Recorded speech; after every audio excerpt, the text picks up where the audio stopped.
At kaugnay pa rin ang biyahe ng ating mga kababayan ngayong unang weekend ng 2025. Inaasahang marami pa pong bibiyahe pabalik sa Metro Manila mula sa kani-kanilang mga bakasyon.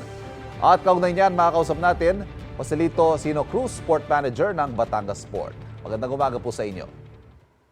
Magandang umaga po, Sir Ivan. Magandang umaga po sa inyo mga taga-subaybay. Hingi po kami ng update. Gaano po karami ang inaasahan ninyong pasahero sa Batangas Sport ngayong araw at kumusta ho kahapon?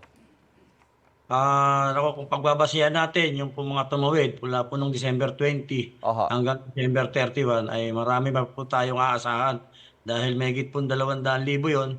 Mula po kahapon hanggang ngayon ay nasa mga 30,000 pa lang yung bumabalik po dito po sa Batangas Port. So hindi pa natin nakikita yung peak. Kailan ho natin inaasahan yung peak? Mula po ngayong araw hanggang po sa umaga po ng Lunes, yan po ang inaasahan po natin. So wala naman po tayong mga naitatala mga aberya. Tuloy-tuloy naman po yung biyahe ng mga barko dyan sa Batangas Sa Port. ngayon, tama po. Sa ngayon po ay wala naman po tayong na-encounter na aberya, no?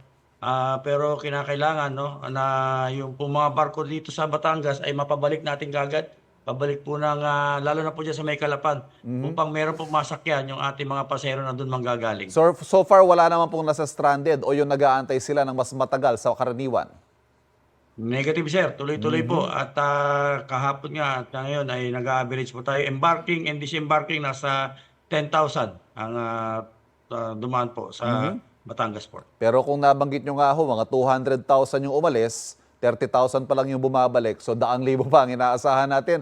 Yung ganyang convergence po ng napakaraming tao, siyempre mahalaga yung masecure natin ang ating pantalan. Kumusta po ang ating security arrangements dyan, sir? Well, epektibo pa rin po yung direktiba ng ating General Manager, Atty. J. Dajan Santiago, na yung no leave at yung ating Port Police ay full manpower complement po yan. At yung mga kasamahan din natin sa ibang ahensya, Philippine Coast Guard at PNP Maritime Group ay nariyan pa rin hanggang sa ngayon at talaga nagbabantay. Sir, kumustahin ko lang, may nabalita ho kasi dyan na para bang may naniningil yata kasi dahil sa napakahabang pila, mayroong ibang mga nanamantala na naniningil ng pera para makauna sa pila yung ilan. Ano hong balita rito at naimbestigan ho ba ito? Tama po, may nahuli po nung pong araw po ng December 23, no? At napatunayan na yung kanilang ginagamit na sinasabing involved ang mga ahensya ng gobyerno ay negative po. Sila po yung nagne-name drop lang para daw mga panloko. Yan po ngayon ay nakakulong sa presinto. Huli po yan ng ating mga kasama sa PNP Maritime Group. At ano ho yun nga mga po, hakbang ang ginagawa natin para hindi na humaulit yung mga ganyang pananamantala? Sir, unang-una talaga ang panawagan ko ay huwag tangkilikin yung tinatawag nilang picture, no?